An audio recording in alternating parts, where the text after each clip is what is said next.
Assalamualaikum dan salam Malaysia Madani. Bersama-sama saya Suaran Shah dalam Berita Pagi Sabah, edisi Khamis 28 Disember 2023. Dimulakan dengan perkembangan banjir.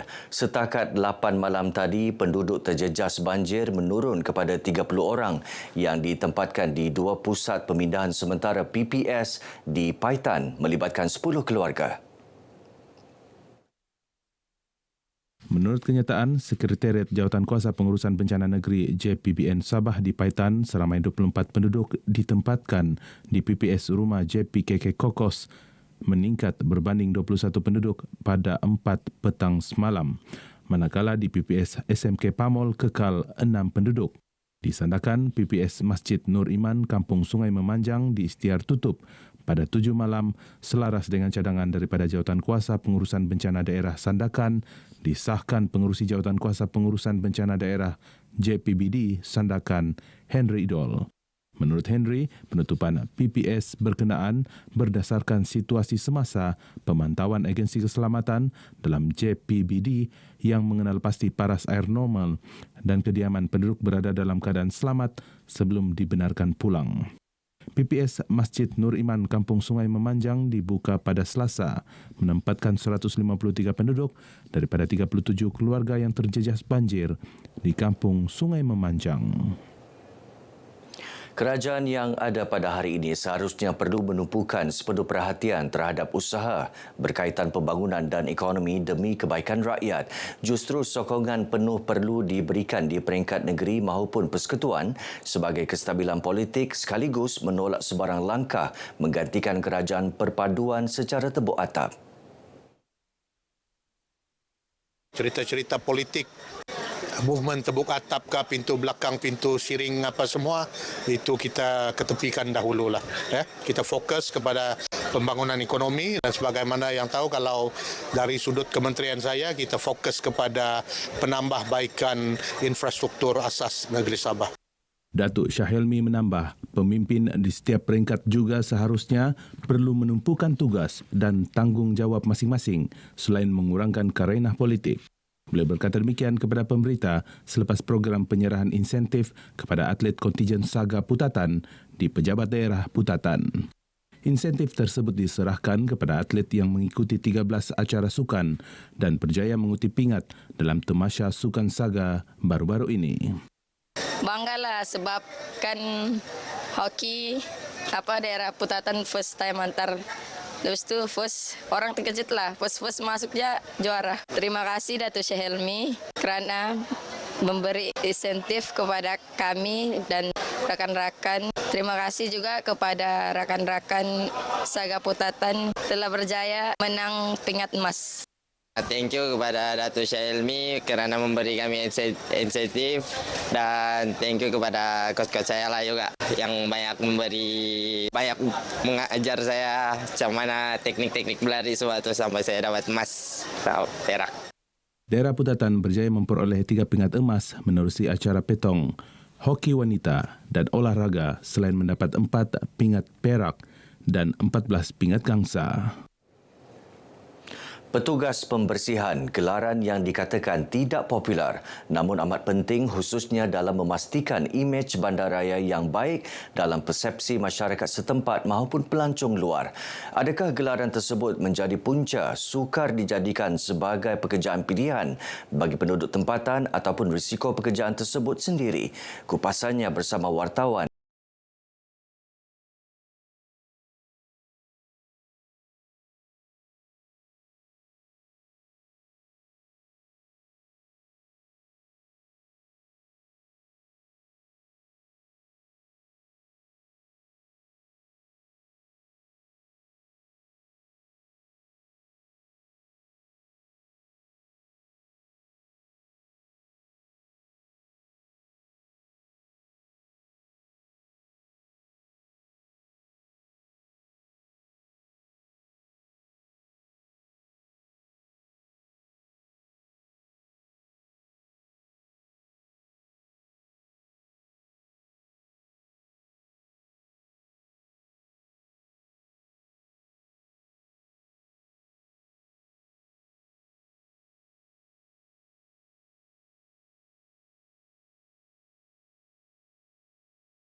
Bagi kami risiko di sini kebanyakan di dalam tong sampah tu kan dia akan buang itu pencucuk lidi tu. Jadi untuk kami safety kami guna sarung tangan ataupun penggempit tu untuk ambil sampah. Kadang-kadang ada botol pecahan-pecahan kaca tu kami akan guna kakai untuk kasih masuk di tong. Dalam memastikan keselamatan semasa bertugas, DBKK sentiasa memastikan petugas dibekalkan dengan alat perlindungan diri seperti topi, kasut dan baju keselamatan. Selain itu, setiap petugas juga perlu melakukan saringan kesihatan secara tahunan bagi memastikan tubuh badan mereka sentiasa sihat dan tidak dijangkiti sebarang penyakit. Setiap pekerja di Dewan Bandar Kinabalu diberikan pemeriksaan kesihatan, ya, pemeriksaan kesihatan sekurang-kurangnya sekali setahun ataupun dan dalam masa sama untuk anggota-anggota yang tugasannya agak kritikal, misalnya yang tukang sapu, yang angkat sampah, dan begitu juga dengan anggota-anggota di Jabatan Landscape di mana mereka terdedah kepada elemen-elemen yang boleh memudaratkan kesihatan ataupun menyebabkan kecederaan, maka mereka akan diberikan peralatan keselamatan ataupun kita panggil PPE sewajarnya. Mungkin menjenamakan semula pekerjaan berkenaan dengan gelaran yang lebih ideal adalah cadangan yang terbaik kepada adiwira tidak didendang ini.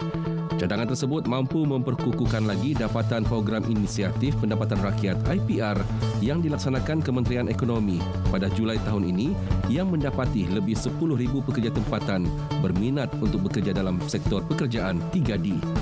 Malah penggunaan pelbagai peralatan teknologi moden juga mampu menarik lebih ramai warga tempatan sekaligus menafikan sentimen bahawa pekerjaan tersebut hanya untuk warga asing. Saya menyarankan kepada semua anak muda yang baru lepas SPM ataupun yang mahu mencari pekerjaan, jangan cuba malu untuk mencuburi bidang pembersihan kerana bidang pembersihan adalah bidang yang sangat mulia daripada sisi agama dan negara. Bergelumang dengan kotor dan pelbagai risiko ketika bertugas. Itu adalah rutin harian yang mereka laksanakan untuk membersihkan kawasan yang telah pun diamanahkan kepada mereka. Kita sebagai orang awam haruslah menjaga kebersihan dengan membuang sampah di tempat yang betul dan menjaga harta benda yang disediakan dengan baik sekali. Persekitaran yang bersih adalah selamat untuk kita semua. Jadi sama-sama kita menjaga kebersihan untuk persekitaran yang cantik, bersih dan udara yang nyaman. Gotrili, RTM.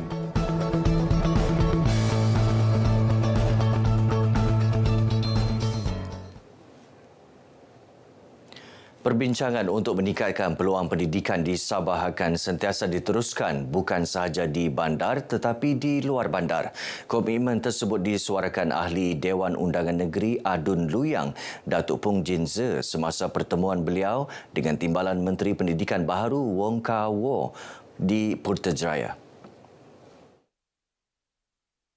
Datuk Pung Jin Ze yang juga Menteri Pembangunan Perindustrian dan Keusahawanan Sabah dalam kenyataan medianya selepas membuat kunjungan hormat kepada Wong Kah Woh menjelaskan bahawa kerjasama yang erat perlu diteruskan bagi berkongsi maklumat dan keperluan khususnya berkaitan negeri Sabah.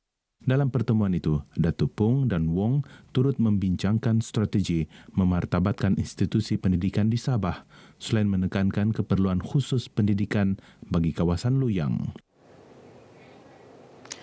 Baik, paparan itu mengakhiri Berita Pagi Sabah kali ini. Menyusul selepas ini Berita Pagi Sarawak. Dari sungai hingga ke segara, Palestin pasti merdeka.